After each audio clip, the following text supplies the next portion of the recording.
Yan, may banggaan po dito sa EDSA Tramo. Yan guys, tinan nyo kayo ng balang musga kung sino may kasalanan dyan. Kasi biglang umusad tong taxi, and then tong isang armor van is gumit-git. So kayo nang bahala kung sino sa kanila ang may kasalanan. Comment section lang po mga guys.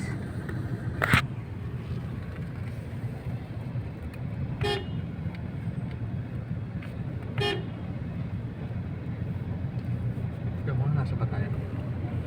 Pa siya. Tanay mo yung guardia. Sino may kasalanan, boss? Boss,